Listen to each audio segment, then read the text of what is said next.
And this is Big Baby Ben with Wrestling with Bros. Is your co-host Billy Kid Rogers. How we doing tonight, big brother? Let's not forget the champ and our new analyst, Mr. Troy Black. Peace. What up, y'all? What up? What up?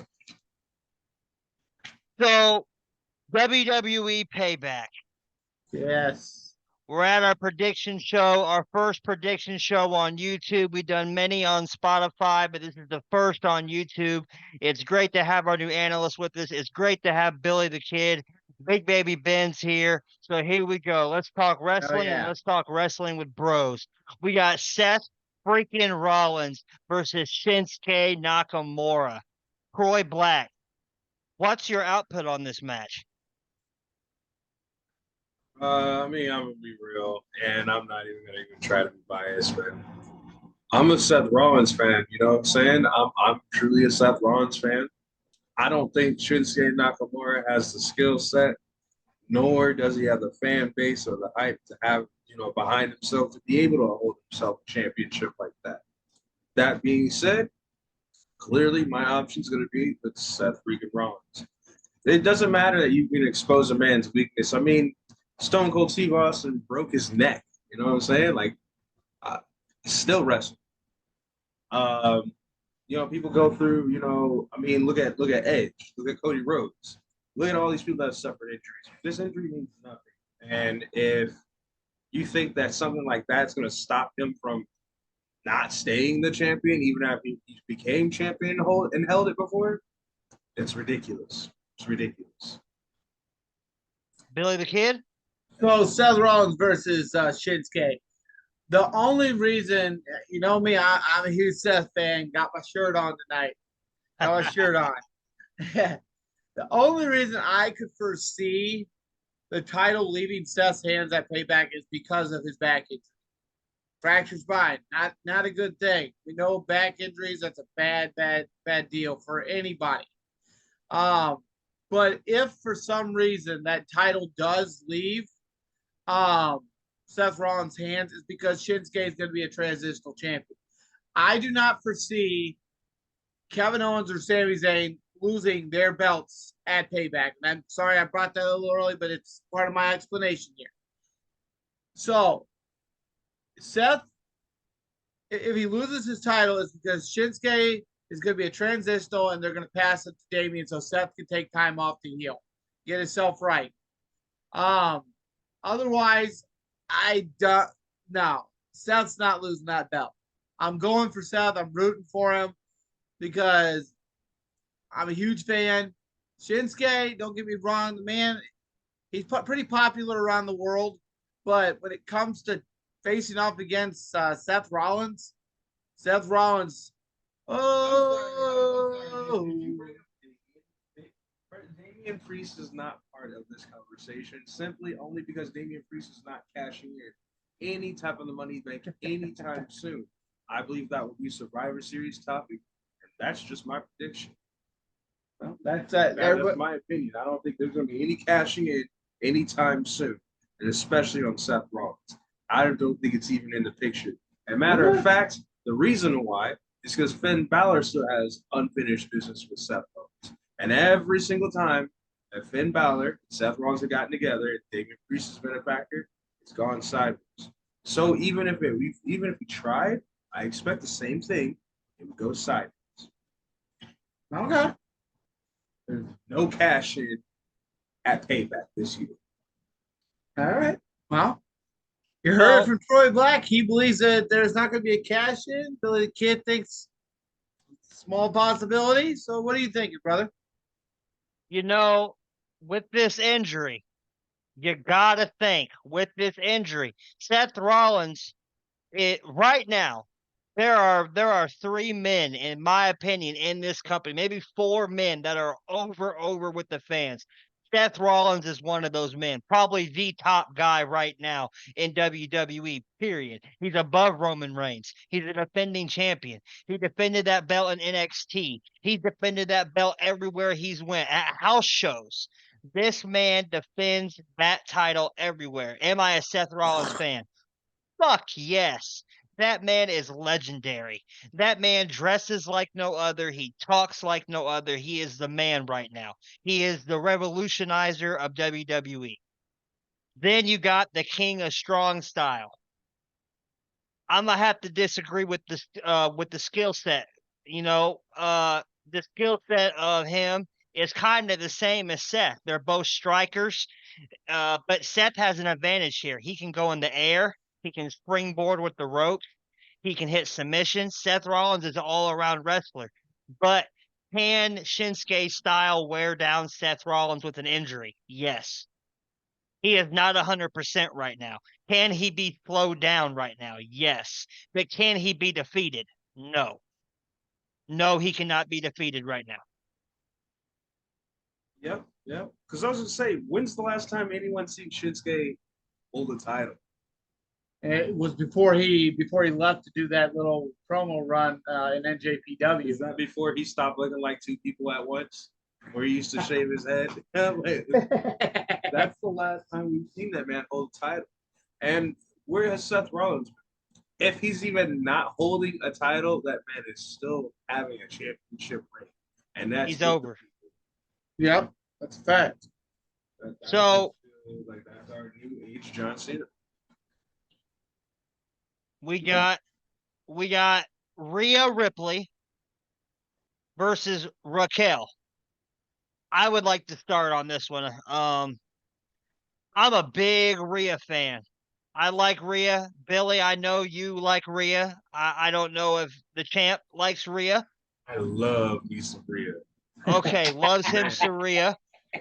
So this is clearly a fill-in match. I know they did a little build for this, and I know they kind of built it just a little bit, and there's kind of something there, but there's not enough there for a title change. Let's be serious. Her run right now in WWE, she is the most over female, one of the most over females on the roster.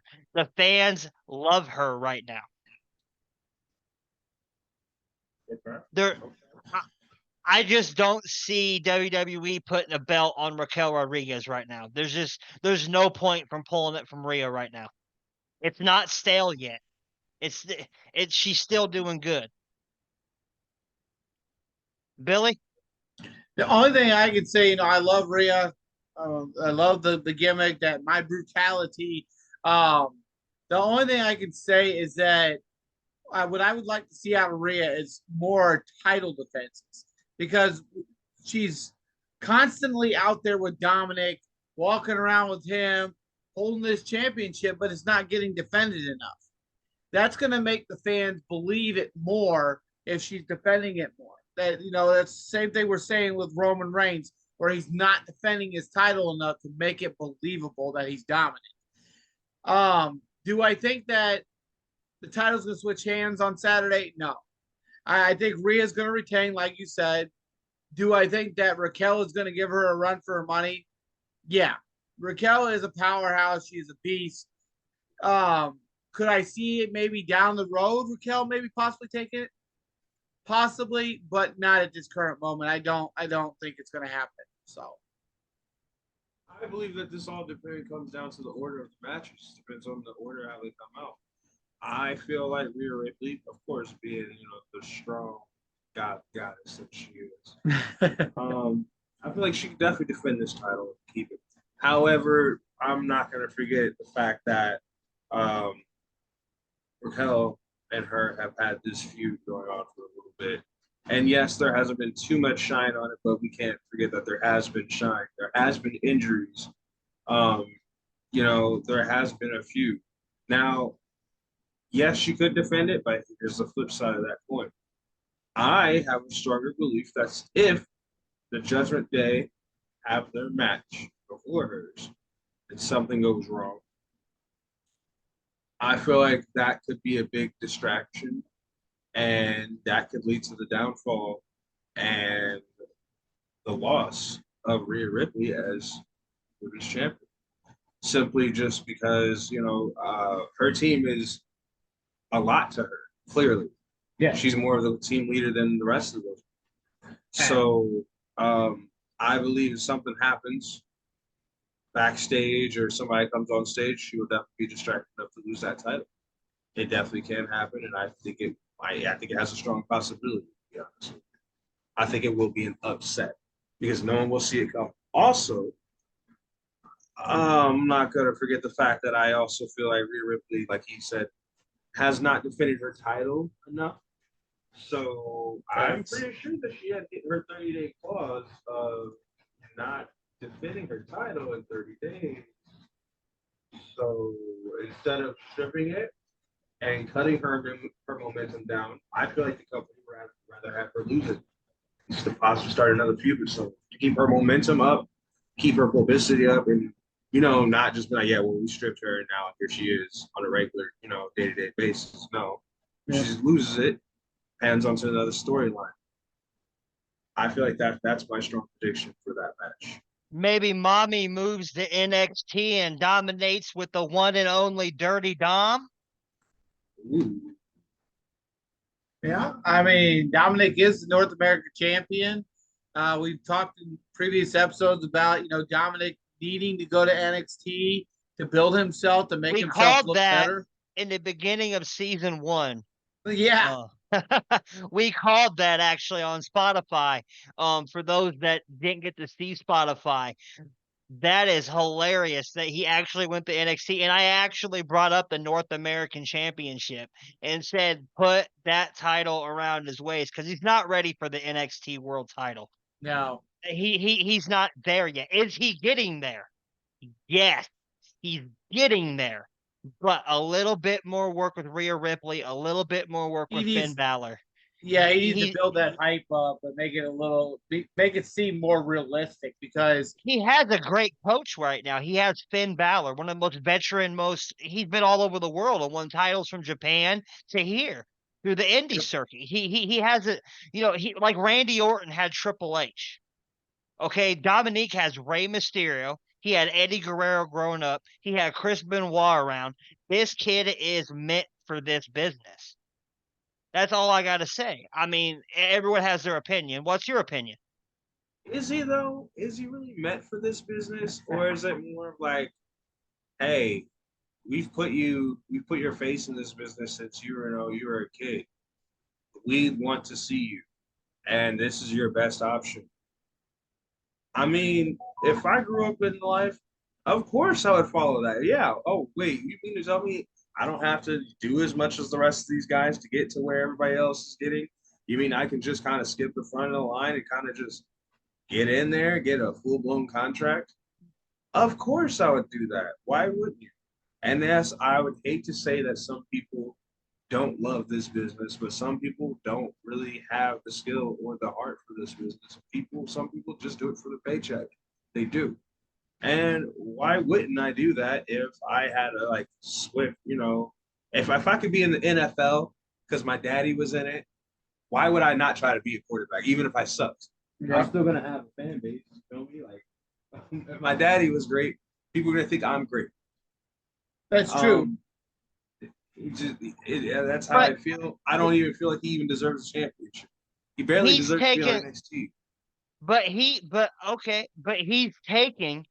taking the total opposite way of his dad. His dad was babyface his whole career. This kid started a babyface, went heel, and he's doing a good job. Look, you don't like him. That's what they want right now. He's doing his job. I respect his character and his image, but what I don't respect is jumping to the front of the line. The lack of moves, the moveset. I lack. Like you just said, he wants to, take a completely different route. Okay, you want to do a different route? Stop doing the 619. Or if you do the 619, do it some other different creative way that kind of gives you a disrespectful look, but it's still kind of a tribute. You feel me? Like find something that works for you that's yours. If you want to make yourself separate, then separate yourself. That's the part that really holds me back. You can't say you're doing your own thing, you're being your own person when you're still using your daddy's moves. So I mean, essentially, there's tons of wrestlers that have kids that never joined the wrestling business. So just because one of your family members or your idols growing up were wrestlers doesn't mean that you should be a wrestler. That's exactly what Troy is saying. Is that just because this person was a wrestler doesn't mean that you're destined to follow that. Does it give you a better window? Yes, it does. But not everybody's meant for it. Now, Dominic, he does. He has a shit ton of heat. Like every time he goes to talk, nobody wants to fucking hear him. And that, like you said, that's exactly what a heel's supposed to do. So we shall see as time goes. I think We spending don't some have a time in NXT would help him, but it has helped him. That's my point. Now I'm talking creatively. If you are on the creative team of WWE, okay, picture 10 years down the road what you have now at this kid. If you want to talk to someone that's creative and you want to be the best heel that you could be, I don't know who you guys are thinking about the best heel, but the best heel of me growing up and still wrestler to this day is none other than The Miz. None other than The Miz. The Miz is the best heel of all time. The best. He hates it when you cheer. Actually, he actually talked about it. He actually feels more anxiety when people cheer. He loves the boos because that's the character he portrays himself to be. Best heel of all time. Do I think Dom is doing a great job of being a heel? Absolutely. Like I've never had anybody get booed that bad all the time. Like, That's what I'm talking about. He's doing even though his it is job. negative attention, it's still attention, and it still creates his ratings. He's still talked about it. So great job, So Dom. I would say great job. Great job. so we kind of go into one of the main topics that I really wanted to get brought up tonight, that I really can't wait to hear the debate on, and that's the tag team championships on the line with Sami Zayn, Kevin Owens versus Finn Balor, Damian Priest. What a match. Troy, how you feeling? I feel like it will be a great match. I feel like it'll be a great match until maybe JD comes out, maybe for a small distraction, tries to help. Damian Priest gets mad, pushes him around. I feel like Finn Balor and Damian Priest will end up getting. Damian Priest and Finn Balor will not win the championships. It's not due because of their performance, but solely due to the fact that I feel like they will get into it, and this will be the downfall of the Judgment Day. Like this will. There's already been action happening that has been on the negative side. I feel like this will be the ultimate push, and this will push it finally to the direction that everybody's been assuming. And I feel like this will be the downfall of Judgment Day. It'll be the beginning of the end for sure. So Kevin Owens, Sami Zayn versus the Judgment Day, Finn Balor and Damian Priest. I'm kind of leaning like Troy was saying. JD McDonald has kind of been that factor that's kind of been in between Priest and Balor lately. Um, every time you turn around, he's coming out to help with the distraction. Finn Balor likes JD McDonald. Damian Priest, not so much. He's not really feeling it. He feels like this guy is trying to insert himself into their group because he's friends with Finn and he wants to prove himself as JD McDonald does. But Damian feels like they have their group. It's him, Finn Balor, Rhea, and Dominic. They don't.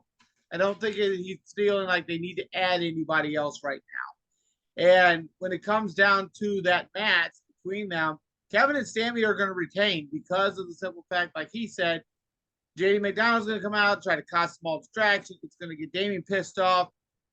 Going to push the guy around a little bit. It's like, dude, no, why are you getting involved? Kind of thing. And it's going to cause Finn and him to argue, and it's going to end with a stunner or something where Kevin's going to hit a stunner, and then Sami's going to hit the little kick, and it's going to be a 1, 2, 3, and they're going to retain. So yeah, and it's going to aim towards a downfall of the Judgment Day down the road, where we're going to see something happen between Damian and Finn. Which, by the way, mark this episode because I think I'm gonna predict right now, and this ain't even the topic that we're discussing, but I predict right now with the certain vibes that I've seen, certain details, I feel that KO is going to do what KO always does. So he's definitely going to switch up on Sami Zayn anytime, any day now. I feel it. Okay. So That's Kevin Owens for you. I'm gonna return with a what if with you guys because Okay. Billy, what ifs on our show is a big deal. We love our what ifs, our nostalgia points.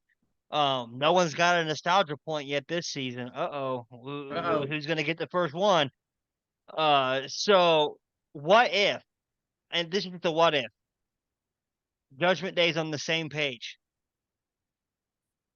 This is a what if. This is not my prediction. This is a what if. Sami Zayn and So Kevin Owens are going to it retain. Hold on. JD McDowell's interference matters and it counts. And it's something capitalizable. All the Yep. interferences work on the outside. Everything runs perfect for the Judgment Day for one night. Can it happen? Yeah, absolutely. If things run smoothly and JD McDonald's interference is planned with both Damian and Finn, and it lands that perfect distraction, Damian and Finn are perfectly capable of capturing the tag team championships. They're a dominant force when they work together properly. But your what if? I don't think it's going to matter tomorrow night. I don't think it's going to matter because that's not where the storyline is going with WWE. We're seeing way too many screw ups. We're seeing way too many downfalls and stuff that set up a certain way and it fails. It's gonna go with Kevin and Sami winning and retaining their belts, I and the agree. Judgment Day heading for a downfall. But yes, if they are all on the same page and JD McDonald is planned, yes, they could capture the belts. What's your thoughts? I think ultimately, even if they were on the same page, it wouldn't matter. I feel like Damian Priest is not going to accept any outsiders. He's made it very clear he's not going to accept JD.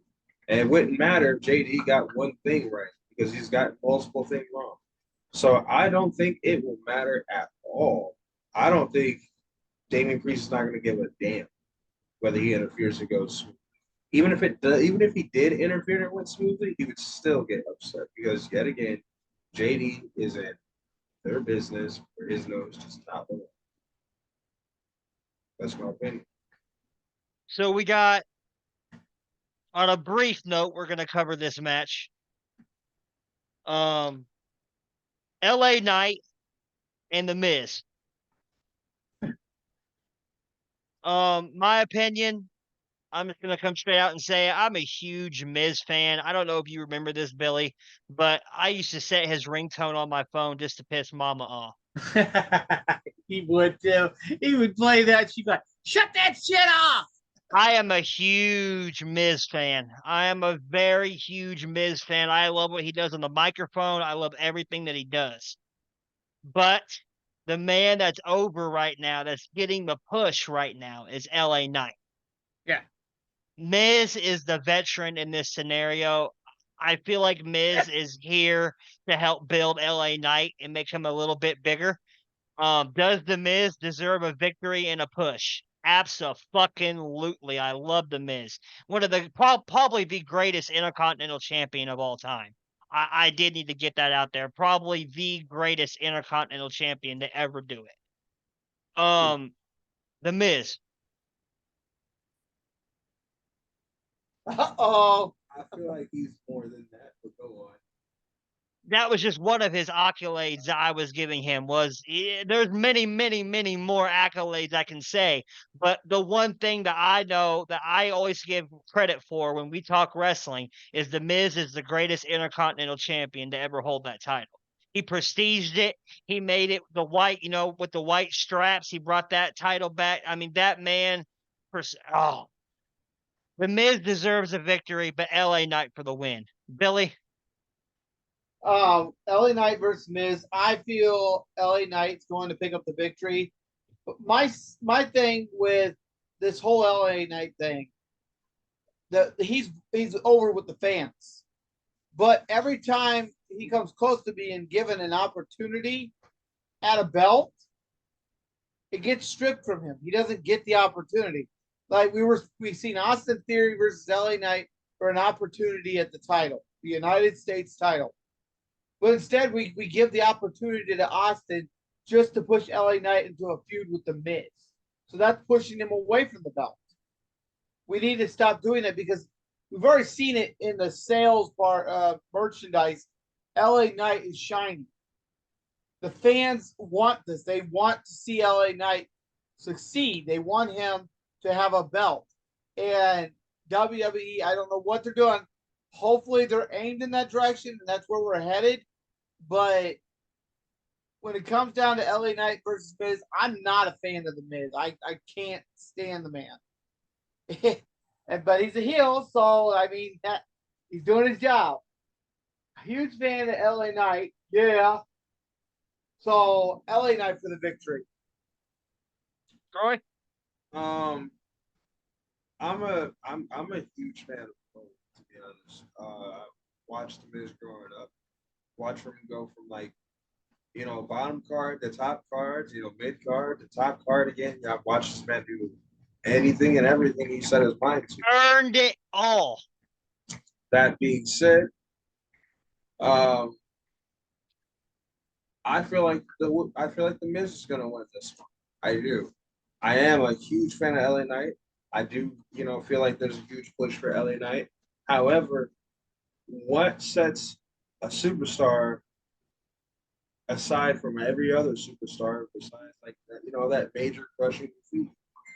Once you have that crushing defeat, maybe he can tap into like a deeper persona, maybe a different persona, maybe something he has planned for maybe, let's say, Survivor Series. I'm looking forward to Survivor Series LA Knight. I think Payback LA Knight is going to lose to the Miz. I'm sorry, but I am a big fan and I respect both of them. But I think the Miz is going to take the cake on this one.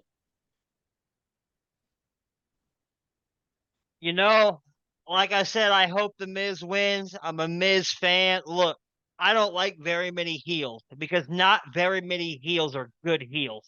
Not not the transition when the Miz came in and then our superstars started going into management and they started taking lighter roles and the Miz kind of just filled right in. You remember that little girl face that Yep. won an Yep. award on the ESPN? Look, not very many people. That's a natural face of disappointment. Yep. Not very many people can make that happen. Brock Lesnar at WrestleMania when he pinned The Undertaker and The Miz. How many times have you seen The Miz win matches that you didn't think The Miz was going to win and it pissed you off, Billy? Multiple times. I lost count. See? Look, he did his job every time. He came out, the thought of his music is supposed to piss you off. And it does. And he comes out in his little suit and tie and hits his spin and kisses Maurice and walks down to the ring. I love it. What do you mean? Flashing all that Gucci and Louis Vuitton and he's a movie star now. He does his job with the heel shit. And with our 10-minute timer hitting us, we move into our final two topics of the night. We get into Becky Lynch versus Trish Stratus in a steel cage. Billy? Becky Lynch versus Trish Stratus. I can tell you exactly how it's going to go down. I think that Becky's finally going to get her victory, but it's going to be a hard-fought victory. The whole idea of a steel cage is to keep everybody else out. That I don't feel that that's going to happen. And for some reason, I had a complete brain fart. Who is Trish Stratus been walking around with? Zoe Stark. There it was. It popped in my head. How can you forget Zoe Stark? Bro, it like brain fart. That woman is so nasty. Zoe Stark is gonna find a way to get into that cage. We've seen it before. Trish Stratus comes down. Zoe will come down with her. try to slip into the cage with her. That, or we're going to get the start of the match. Things are going to be going back and forth. And all of a sudden, Zoe Stark's going to come running down and climb the side of the cage. It's happened many of the times in many different matches.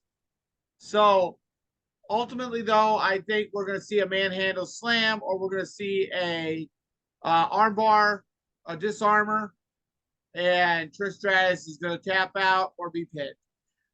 We had to get a victory from Becky Lynch at some point to make her look good and to prove that Trish Stratus is basically technically passing the torch in kind of a way.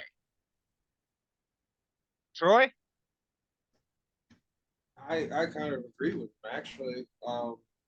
I think that's pretty much what's going to happen. I feel like there's going to be some type of interference, whether it's inside or outside the steel cage. I feel like someone's going to try to interfere. I feel like Becky Lynch will be overwhelmed for quite some time, but I have faith in our group. I got faith in big time Bex. I feel like the man's definitely going to come through. Becky 2 belts? Yeah, 2 belts. I think she's going to come through. I think she's going to finally be able to, make these lemons into lemonade, as she likes to say that. Yep. In my opinion, it's the same as y'all's. Becky has to win. She has to win here. This rivalry's over. It's stale. This is the final match I want to see of it. I don't want to see it again. I don't think anybody wants to. If I see it again, I would like it to be at Survivor Series, and I would like it to be an elimination tag with teams. Captain versus captain, that'd be the final thing. I'm okay with that for the woman's part. That would be pretty, that would be pretty decent. Yep. I'm down. I'm down to see that, but otherwise, this shit's dead. Survivor Series War Games. There you go. See, that's coming Yeah. around the corner. Okay, see, a War Games match even that would kick ass. And the final match that we're going to talk about tonight is the United States title, Rey Mysterio versus Austin Theory. It looks like Troy wants to talk already, so we're going to let him say something. I expect a royal upset. I expect betrayal from LWO. And I expect Austin Theory to win.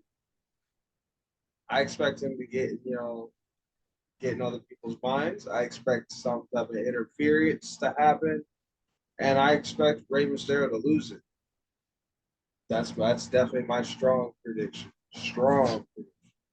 Just because, it's just been kind of going at a steady pace for quite some time. I feel like there's got to be something, to bump up the road, spice it up. So, what better than a betrayal against Rey Mysterio in his own faction, LWO?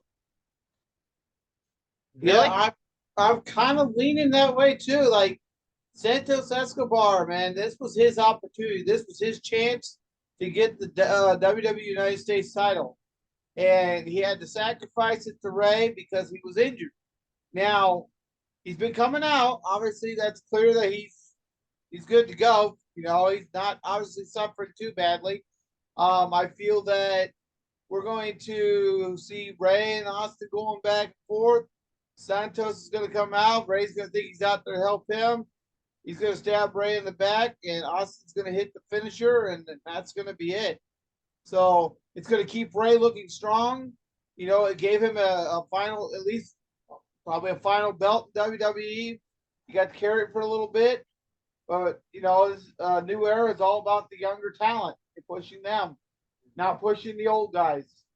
So ultimately, I think we're going to see a betrayal at Payback. I see Rey losing the United States title. I see a setup here for John Cena coming back for United States Championship run. That's unfinished business. You beat John Cena at WrestleMania. It's not over. Yep. That's not done yet. If John Cena is coming back as John Cena, that's not done. That's unfinished business. Yeah. So that's what my prediction is. I think they're going to put that title back on Austin Theory. I think we're going to see a nice little feud between Austin Theory and John. So prediction is, yeah, Theory, unfortunately, he's a heel, and he's one of them heels I don't care for. He's doing his job. Uh, Yep. Theory for the win. So we move into our honorable mentions, and I'm gonna honorably mention Randy Orton again this week. He is one of my favorite wrestlers. I'm very worried about you. I hope you're doing okay. I hope you're healing. I hope you're recovering. I hope that everything is less painful than what it was in the beginning. And I hope we can see you back on TV when you're ready. Troy? I'm gonna do an honorable mention to my big man out there, Big E. Um, it's sad to see you go. I was hoping I would see you do another championship run, brother. But that doesn't mean that you're out of the WWE forever. And hopefully we can see you back on the screen sometime to give us all that motivation and love and that power that you always bestowed in all of us. Thank you. My honorable mention tonight goes out to Troy Black. He has been an amazing new addition to the team. He's also been an amazing person to motivate me with starting into the wrestling world myself, trying to build my character stuff. Lots of great ideas. He's been an awesome friend. And, I'm glad to say that. So my honorable mention goes out to him tonight. Thank you, man. Man, you know what? You have been a great addition to the show. It's been great getting to know you. You're a good guy. I love having you here, man. The first time you came on the show, you were just kind of in natural flow. And then this episode, natural flow, you just fit right into the things of the conversation. And we Yep. have fans asking about you, about footage, they want to see footage of your championship win from Vegas Kings. We see you, Vegas Kings. Troy Black wanted a way to address the fans. So Vegas Kings on YouTube would like to see the footage of your championship victory. And he said that we have great content and we are going to continue this content for you. Troy, would you like to say anything to the fan? Well, this goes out to him and everybody else, all the fans, just wrestling bros. I definitely will be posting footage soon. Billy and I definitely talked about that. After I had to, do what I had to do, ask what I had to ask and get permissions. We definitely will be posting footage here shortly on Wrestling Bros. So that will be coming soon. Don't worry. Don't you worry. Well, I'm Big Baby Ben. This is your co-host, Billy the Kid Rogers. Boy, Black, baby. And this has been another amazing episode of Wrestling with the Bros, guys. Thank you.